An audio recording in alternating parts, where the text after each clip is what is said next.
여러분, 지난 12월 3일에 카타르의 에듀케이션 시티 스타디움에서 열린 월드컵, 2022년 카타르 월드컵의 예선에서 한국과 포르투갈이 붙었어요. 이 포르투갈은 아주 축구 강국입니다. 유럽에서도.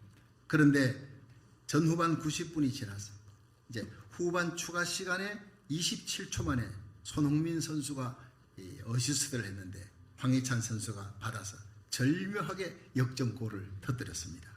얼마나 여러분 기뻤던지. 마침내 꿈에도 그리던 월드컵 16강에 진출하게 된 것입니다. 그 순간 모든 사람들이 다 기다렸어요. 숨지기고 기다렸던 그 역전골이 터지면서 선수들, 관중들이 하나가 되어서 기뻐하고, 손흥민 선수는 잔디밭에 엎드려서 울었다는 거예요. 근데 이 기쁨은 우리 한인들의 기쁨입니다. 우리가 이기면 상대방은 슬픈 거예요. 그게 상대적인 기쁨이라는 겁니다. 너무나 큰 기쁨인데, 그런데 여러분, 절대적인 기쁨이 있습니다. 인간이라면, 마귀 외에 인간이라면 이 땅에 태어나서 우리 죄로 말미암아 죽을 수밖에 없어요. 일생을 죄매어 죽음의 종로로 단 우리 인간에게 큰 기쁨의 좋은 소식이 왔습니다. 예수님의 탄생인 줄로 믿으시기 바랍니다. 온 국가를 초월하여 한 국민이 아니라 온 백성 모든 인류에게 주어지는 큰 기쁨의 좋은 소식이 바로 예수님의 탄생인 줄로 믿으시기 바랍니다. 누가복음 2장 10절에 천사가 이르기를 내가 온 백성에게 미칠 큰 기쁨의 좋은 소식을 너희에게 전하노라. 오늘날 다윗의 집에 너희를 위하여 구주가 나셨다. 곧 그리스도 예수니라. 여러분, 진리입니다. 오늘 이 대강절 둘째 주일에 우리가 기뻐해야 될 그 기쁨이 바로 예수님으로 인한 기쁨이 되기를 주의 이름으로 축원합니다. 주님을 사모하는 것. 이 땅에 처음 오셔서 육신의 몸을 입고 오셔서 십자가 지기 위해, 죽기 위해, 내 죄를 대속하기 위해 오신 예수님, 너무 감사한 거예요. 그런데 여러분, 대강절은 다시 오실 예수님, 이 땅의 공중재림, 지상재림으로 이 인류를 구원하시기 위해 다시 오실 예수님을 기다리며 사모하는 절기가 바로 대강절이라는 겁니다. 누가복음 18장 8절에 예수님이 그러나 인자가 이 땅에 올 때 믿음을 보겠느냐 그랬습니다. 교회에 많습니다. 크리스찬이라는 이름을 가진 자들이 너무 넘쳐납니다. 그런데 진작 예수님을, 다시 오실 예수님을 맞이할, 공중재림에 참여할 그리스도인들은 지극히 작다는 것입니다. 누가 이 다시 오실 예수님을 맞이할 수 있겠습니까? 오늘 본문에 나오는 목자들 같은 사람들이, 이들이 어떻게 했기에 예수님을 영접하면 하늘의 문이 열리고 천사들이 나타나서 하늘의 계시를 보여줬겠느냐? 목자들이라고 다 보여준 거 아니에요. 오늘 이 자리에 나온 이 누가복음 본문에 나오는 이 목자들, 우리가 살펴봐야 합니다. 한밤중에 들판에서 자기 양떼를 지키던 자들이, 이들이 어떤 자세로 예수님을 기다렸는지, 메시아를 기다렸는지 우리가 살펴보면서 함께 은혜 받고 다시 오실 예수님을 영접하는데 성공하는 저와 여러분이 되기를 주의 이름으로 축원합니다. 첫째로, 목자들은 자기 일에, 맡은 자기 일에 충실했던 사람, 이런 사람에게 하늘의 계시가 임한다는 겁니다. 누가복음 2장 8절 9절 한번 읽어봅니다. 시작. 그 지경의 목자들이 밖에서 밤에 자기 양떼를 지키더니 주의 사자가 곁에 서고 주의 영광이 저희를 두루 비추매 크게 무서워하는지라. 자, 예수님의 탄생 소식을 전달받은 하늘 문이 열립니다. 천사들이 나타나서 누구에게? 목자들에게. 이들은 밤에 자기 양떼를 지키는 자, 모두가 잠잘 때 깨어있는 사람들이, 낮이 아니라 밤입니다. 여러분, 지금 역사의 한밤중입니다. 세상을 둘러보십시오. 소망이 없습니다. 정치, 경제, 사회, 문화 모든 것들이 다 그냥 바닥까지 내려갔어요. 인플레이션이 극에 치달하고 있습니다. 전쟁의 소문, 3차 대전이 일어나지 아니할까 전전긍긍하고 있는 상황입니다. 여러분, 천재지변 곳곳에서 일어나는 예수님의 재림 직전에 일어날 역사의 한밤중에 우리가 지금 살고 있습니다. 그럼에도 불구하고 파수꾼될 그리스도인들이 잠들고 있어요. 교회가 잠들어 있습니다. 깨어있는 교회가 많지 못합니다. 이때 저와 여러분, 우리 교회는 나라 살리기 1000번째로 새벽에 깨어있는 성도, 하나님이 기뻐하는 성도 되기를 주의 이름으로 축원합니다. 밤에 깨어있습니다. 그 추운 밤에 자기 양떼를 지킵니다. 이 양떼들은 하나님께 제물로 드려질 유월절 양들이에요. 자신의 하나님을 귀하게 여겼습니다. 모두가 잠든 밤에 그들은 깨어 있었어요. 차가운 바람이 불어도 양떼를 지키기 위해서 목숨을 겁니다. 양떼를 노리는 맹수들에게서 양떼를 보호하기 위해 와치회를 하는 이 시대의 파수꾼들, 자기 일에, 하나님의 일에 사랑의 가슴을 안고 책임을 다하는 자들, 이런 사람들에게 주님이 나타나시는 거예요. 천사를 보내시는 거예요. 예수님의 탄생 고지를 알려주는 겁니다. 마태복음 4장 18절에 예수님 갈릴리 해변가에서 베드로와 요한을 부릅니다. 안드레를 부릅니다. 그들이 뭐 할 때? 고기 잡을 때, 자기 일에 충실할 때 부르는 거예요. 나를 따라오라. 내가 너희로 사람 낚는 어부가 되게 하리라. 마태는 여러분 세리입니다. 성문 앞에서 돈 계산하고 사람들 세금 받고 열심히 일하고 있는데 나를 따라오라 부르는 거예요. 휴양지에서 부르는 게 아닙니다. 자기 일터에서 맡은 일에 최선을 다하는 사람을 부르는 겁니다. 오래전에 부흥회 갔을 때 어떤 성도가 예배 마치고 나가는데, 목사님 오늘 참 말씀에 은혜 받았는데요, 주님께 헌신하고 싶습니다. 말씀대로 주님께 인정받고 칭찬받고 싶습니다. 그러면 내가 신학을 가야 할까요? 어느 신학이 좋겠습니까? 목사가 돼야 될까요? 이렇게 묻는 거예요. 그래서 제가 로마서 12장 1절을 펴주었습니다. 그러므로 형제들아, 내가 하나님의 모든 자비하심으로 너희를 구원하노니 너희 몸을 하나님이 기뻐하시는 거룩한 산제사로 드리라. 이는 너희의 드릴 영적 예배니라. 그러면서 제가 너희 몸을 거룩한 산제사로 드리라 그랬습니다. 이겁니다. 헌신은 이겁니다. 이걸 영어로 보면요, Your bodies as a living sacrifice. 너의 몸을 living sacrifice, 살아있는 제물로.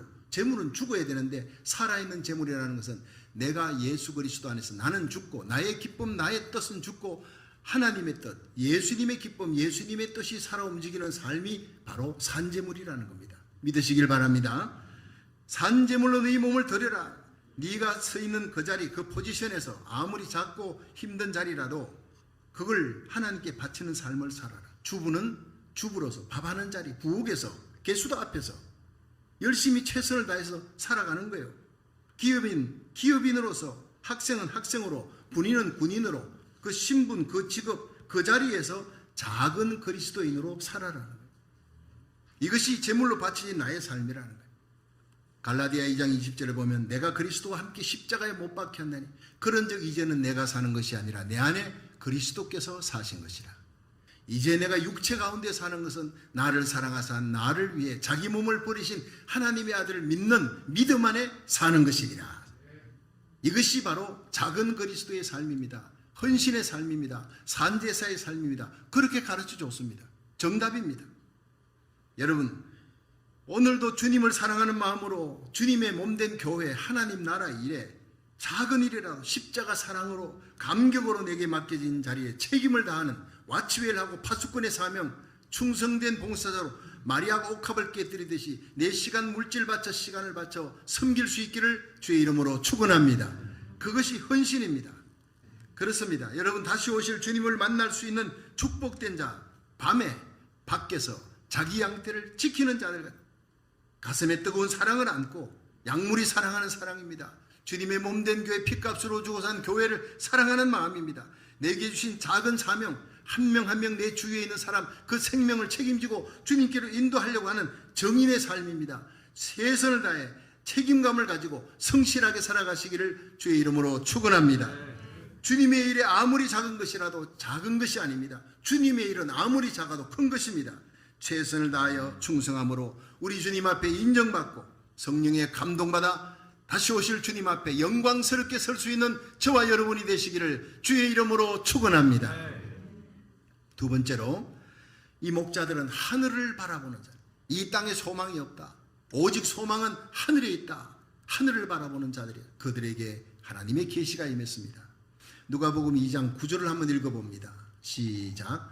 주의 사자가 곁에 서고 주의 영광이 저희를 두루 비추매 크게 무서워하는지라. 자, 여기서요, 주의 사자가 곁에 섰다. 밤에 밖에서 자기 양떼들을 돌보는 이들에게 주의 사자가 섰다는 건 뭡니까? 기도 응답이라는 겁니다.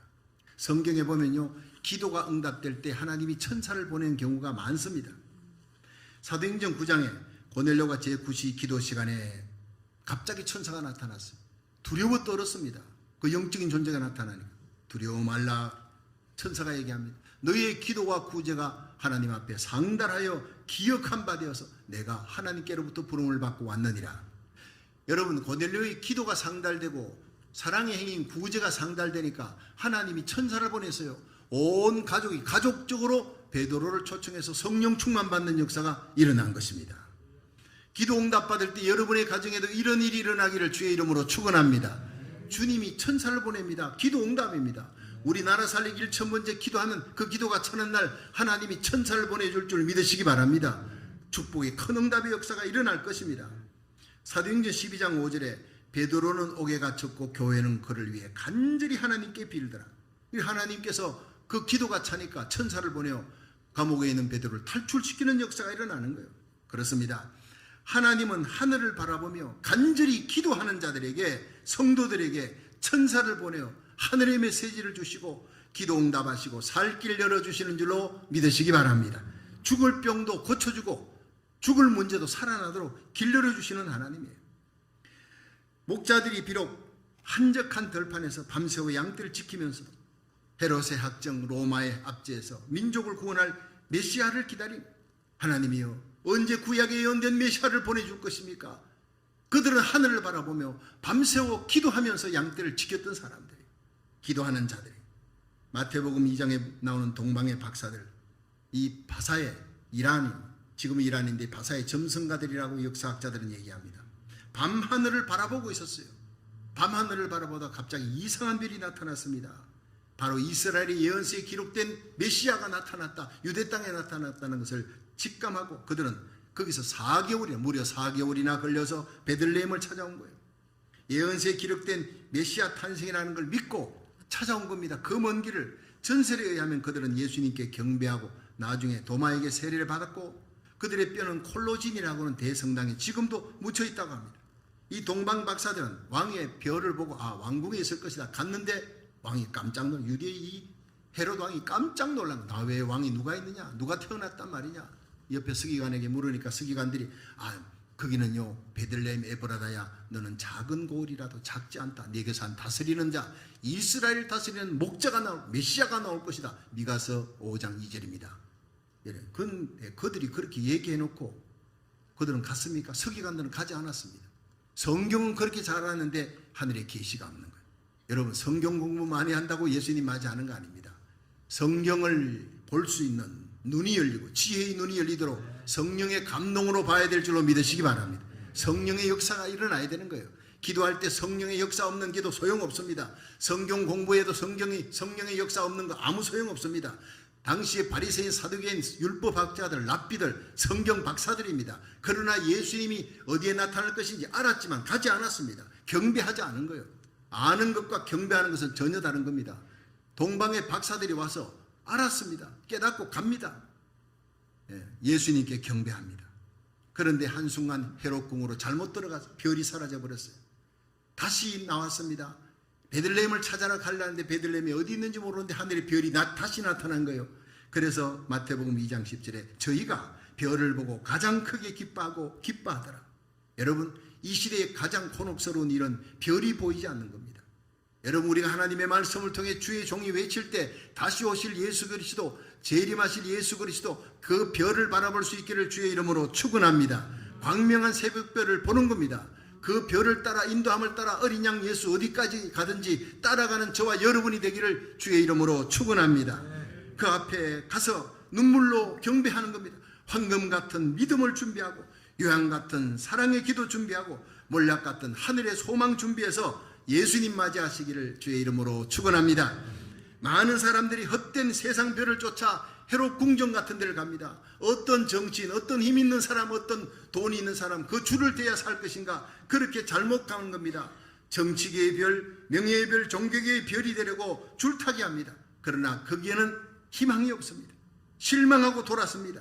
비로소 광명한 새벽별 예수 그리스도를 만나게 되고 새 인생으로 뉴스타트 하는 사람이 참으로 많다는 것입니다.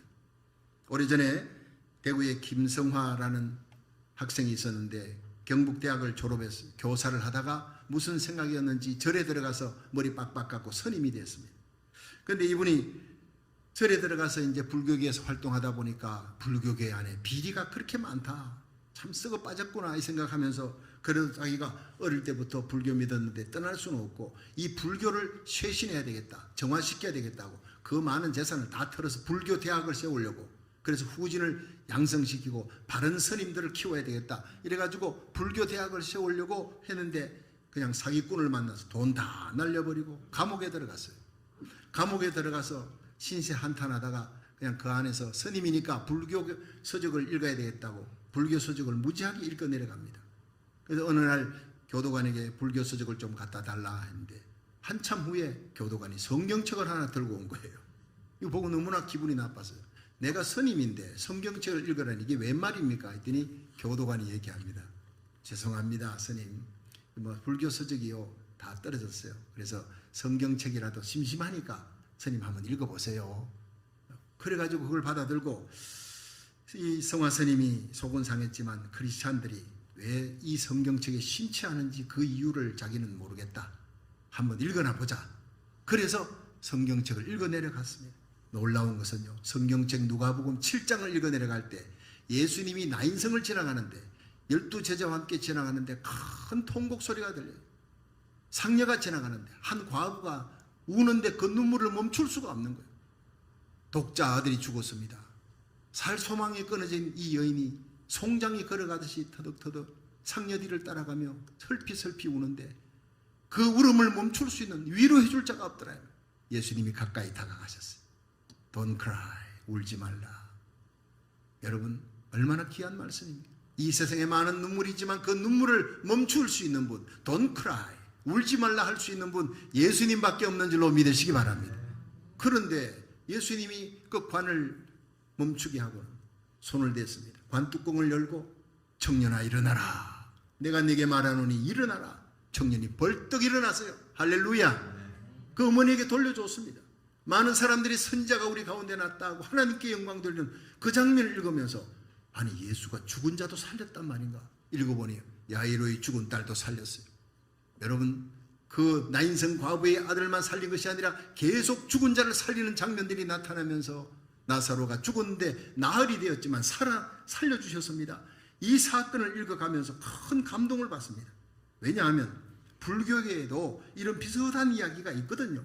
이 불경에도 있는 것을 이 성화 스님이 기억해냈습니다. 그런데 그 끝은 너무 다른 거예요. 인도의 구시라성이라는 성에 시달림이라는 숲이 있는데 그 숲에 부처와 그 제자들이 길을 가다가 한 젊은 과부가 헐레벌떡 달려와서 부처님 앞에 무릎을 꿇습니다. 부처님, 내 아들이 방장 죽었습니다. 남편 잃고 나는 과부로 살아가는데 이 아들 하나밖에 없는 아들이 죽었으니 나는 소망이 없습니다. 제발 살려주세요. 이 아들 없으면 나는 못 삽니다. 그렇게 울기 시작합니다. 그때 부처님이 얘기했습니다. 너는 지금 저 아래 마을로 가서 한 번도 죽은 사람이 없는 집에 가서 그런 집이 있다면 그 집에서 살을 한 움큼 가져다가 죽을 거려라. 미움을 해서 죽은 네 아들에게 먹여주면 아들이 살아날 것이다. 너무 기쁜 거예요. 예. 살 소망이 있는 겁니다. 달려 내려갔습니다. 단숨에 아랫 마을로 가서 하루 종일 이 집 저 집 다니면서 여기에 한 번도 죽지 않은 사람이 있습니까? 다 물어봐. 나중에 지친 몸으로 부처 앞에 왔습니다. 부처님, 그런 집은 한 집도 없답니다. 한 집도 없답니다. 할아버지 죽었어요. 정조 할아버지, 고자 할아버지 다 죽었지 죽지 않은 사람이 없습니다. 그때 부처가 사람은 생자필명이래요. 생자필명. 반드시 사람은 한번 태어나면 반드시 죽는다. 인연 따라 태어났다가 인연 따라 죽는 것이니 너무 슬퍼할 것이 없느니라. 여러분, 성화 스님이 누가복음 7장에 나인성 과부의 아들을 살려준 예수님과 이 부처님의 얘기를 비교한 거예요. 크게 깨달은 겁니다. 부처님은 지혜로운 인간 중에는 뛰어난 사람, 위대한 사람입니다. 그러나 그 지혜가 인간 실존의 한계, 죽음의 한계를 결코 넘을 수 없다는 거예요. 한 번 죽는 것은 정한이시다. 그러므로 생자필멸이라, 태어나면 반드시 죽는다. 모든 사람에 관한 자연원칙을 따라라. 너무 호들갑 떨지 말라. 그게 무슨 위로가 됩니까? 죽은 자를 살릴 수 없습니다. 인간 실존의 한계를 뛰어넘을 수 없었습니다. 그런데 예수님은 이 죽음의 문제를 해결하셨다는 거예요. 죽은 자를 살리셨다는 겁니다. 나는 부활이요 생명이니 나를 믿는 자는 죽어도 살겠고 살아서 믿는 자는 영원히 죽지 아니하리라. 할렐루야. 여기에서 성화 스님이 무릎을 꿇은 것입니다. 불교는 이건 진리가 아니다. 진리는 죽음의 문제를 해결하고 죄 문제를 해결하신 예수 그리스도를 나의 구주로 영접해야 내가 영생을 얻는구나. 그렇게 하고 그 감옥에서 예수님을 구주로 영접한 것입니다. 그리고 출소한 후에 성녀의 옷을 벗고 신학을 공부해서 목사가 되었다고 방송에 나와서 간증을 했던 얘기입니다. 그는 감옥 안에서 죄값은 죽음이요 죽음의 문제를 해결하는 것은 길이요 진리요 생명되는 새벽별 예수 그리스도입니다. 그 예수님만이 우리의 소망입니다. 그를 영접하는 것만이 내가 살 길이라 깨닫고 예수님을 만나고 그를 인생의 구주로 영접하고 목자로 모셨습니다. 이것이 참 지혜인 줄로 믿으시기 바랍니다. 여러분, 오늘 이 시간 생명의 별, 광명한 새벽별, 이 온 우주의 혼탁한 이 어둠의 세상 속에 참된 소망의 별 예수 그리스도를 소망하는 저와 여러분 되기를 주의 이름으로 축원합니다. 예루살렘의 목자들처럼, 안나와 시몬처럼, 동방의 박사들처럼 하늘을 바라보세요. 하늘의 위로를 기다리는 자, 다시 오실 예수님을 사모하면서 주님과 동행하며 의롭고 경건한 성도로 살아 성령의 감동받고 하늘의 계시를 받으면서 다시 오실 예수님을 만나고 그 영광 중에 들림받아 주님 앞에 주님을 경배하는 특권을 받을 수 있기를 주의 이름으로 축원합니다. 마지막 세 번째, 목자들은 믿음의 사람들이었어요. 그래서 하늘의 계시가 임한 겁니다. 누가복음 2장 10절에서 11절 읽어봅니다. 시작. 천사가 이르되 무서워 말라. 보라, 내가 온 백성에게 미칠 큰 기쁨의 좋은 소식을 너희에게 전하노라. 오늘날 다윗의 동네에 너희를 위하여 구주가 나셨으니 곧 그리스도 주시니라. 아멘. 자, 여기서 천사가 이르되 무서워 말라 그랬어요. 여러분, 이사야 41장 10절은 하나님 말씀이에요. 두려워 말라, 내가 너와 함께함이라. 무서워 말라, 내가 너를 도와주리라. 내가 너를 굳세게 하리라. 참으로 나의 의로운 오른손으로 너를 붙들어 주리라.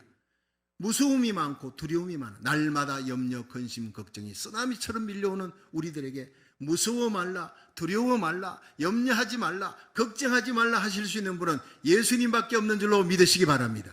천사를 통해 무서워 말라는, 무서워 말라, 그것은 바로 너희들은 은총을 입었다. 무서움의 반대가 뭡니까? 두려움의 반대는 평강입니다. 피스입니다. 에이레네. 세상이 주는 평안이 아닌 하늘의 평안, 예수님이 주시는 그 평안, 십자가 지고 가면서도 누렸던 그 평안을 저와 여러분에게 주시기 위해 이 땅의 평강의 왕 예수님이 오신 줄로 믿으시기 바랍니다. 우리는 은총을 받은 자예요. 목자들은 은총을 받은 자들. 하늘을 바라봤어요. 밤에 밖에서 자기 영들을 지키는 책임감이 있는 사람, 하늘을 바라보고 기도하는 사람들에게 평강이 있을지어다. 이 말이 바로 무서워 말라는 거예요. 오늘 예배 가운데 거룩한 성령의 기름 부음으로 모든 염려, 근심, 두려움이 사라질 수 있기를, 어둠이 사라지시기를 주의 이름으로 축원합니다. 천사가 외칩니다. 보라, 온 백성에 미칠 큰 기쁨의 좋은 소식을 너희에게 전하노라. 오늘날 다윗의 동네에 너희를 위해 구주가 나셨으니 곧 그리스도 주시니라. 그렇게 전하자 누가복음 2장 15절에 보면요, 천사들이 하늘로 올라가니, 자, 그렇게 전했던 천사가 하늘로 올라갔어요. 그러자 목자들이 서로 말하되 이제 베들레헴까지 가서 주께서 우리에게 알리신 바 이 이루어진 일을 보자 하고 빨리 가서 마리아와 요셉과 구유에 누인 아기를 찾아서 보고 천사가 나타나 이 아기에 대해 말한 것을 고하니라. 여러분, 이게 뭡니까? 목자들은 믿음의 사람이에요. 천사들이 아기 예수가 탄생했다, 그는 메시아다, 온 인류를 구원할 메시아인데 너희들이 빨리 베들레헴에 가서 마구간에 말구에 누인 아기를 보라. 그것이 정근이라. 이게 그런 거 아닌가? 달려간 거예요. 믿고 달려간 겁니다. 하늘의 계시를 믿었고 달려가서 마리아와 요셉이 있는데 마리아와 요셉에게 하늘문이 열리고 천사가 나타나 이 아기에 대해서 이렇게 얘기했습니다라고 증거하는 정인이 됐다는 겁니다. 믿음의 사람은 정인이 되는 겁니다. 오늘도 이 어둠의 때에 예수님의 직전의 시대를 살아가는 우리들에게 필요한 것은 믿음으로 살아가는 겁니다. 나를 위해 십자가 지시고 부활하신 예수 그리스도, 부활 성천의 하나님 우편에서 지금도 우리를 위해 기도하시는 예수 그리스도, 마지막 나팔, 7번째 나팔 울려 퍼질 때, 하나님의 비밀이 이루어질 때 영광 중에 공중에 재림하실 그 예수 그리스도 앞에 우리가 들림받아 올라갈 것입니다. 그리스도와 함께 있을 것입니다. 이 땅에는 짐승의 나라 적그리스도의 국가가 되어서 대환란이 임할 것이고 그 대환란 끝에 예수님이 요한계시록 19장에 들림받은 성도들과 함께 백마 타고 등장합니다. 예수님이 지상 재림입니다. 적그리스도와 거짓 선자를 지옥에 넣고 많은 적그리스도 군대들 다 멸하고 이 땅에 천년왕국이 임하게 될 줄로 믿으시기 바랍니다. 마지막에 새하늘 새 땅 영원한 천국으로 들어가는 것이 왕같은 제사장 우리들의 마지막 모습이에요. 여러분, 지금 지구는 30년 내로 멸망한다. 스티븐 호킹이 100년 내로 멸망한다 했다가 마지막 죽을 때 임종 때는 30년 내로 빨리 지구를 탈출하라. 그 사람 하나님 믿는 사람 아니에요. 불신앙인입니다. 근데 지구가 돌아가는 거 보니까 이제 끝장났거든요. 지구 온난하고 뭐고 해수면이 높아지고 모든 것들이 이제 30년 내로 끝나겠구나. 탈출하라. 그래서 화성 탐험대를 보내고 별세계로 막 우주선을 보내고 이러고 있지 않습니까? 그래서 성경은 화성에 가서 인류가 살 것이라는 얘기를 한 적이 없습니다. 이 지구에 온 인류가 다시 천년왕국이 펼쳐집니다. 이 예수님이 이 땅에 오시는 날, 요한계시록 19장에 예수님이 재림하는 날 우주를 창조하신, 말씀으로 창조하신 예수님이 여러분 이 땅 병든 이 지구를 고치고로 이 땅에 다시 오실 줄로 믿으시기 바랍니다. 주님 오시면 고쳐지는 겁니다. 죽은 나사로 살리셨던 예수님이 빙하를 왜 못 고치며 북극, 남극, 온난화 이 문제를 왜 해결 못하겠습니까? 모든 전쟁은 거칩니다. 평화의 날이 1000년 동안 여러분 죽음이 오지 않는 그 영광의 계절이 우리에게 다가올 줄로 믿으시기 바랍니다. 우리의 소망, 이 지구의 소망은 예수 그리스도밖에 없는 줄로 믿으시길 바랍니다. 그렇습니다. 그 믿음으로 다시 오실 예수님 앞에 깨어 기도하라는 거예요. 파수꾼이 되라는 거예요. 한 사람도 이르지 않고 멸망에 이르지 않고 다 구원받기를 원하시는 하나님의 가슴을 안고 복음 전하는 저와 여러분, 십자가 복음 전하기를 주의 이름으로 축원합니다. 내게 속한 자들을 위해 기도하는 겁니다. 눈물 뿌려 고국과 미국을 위하여 이 마지막 요한계시록 7장의 대붕의 날을 위하여 기도하는 저와 여러분 되기를 주의 이름으로 축원합니다. 어떤 사람이 주님을 맞이합니까? 목자들입니다. 자기 일에 충실한 사람.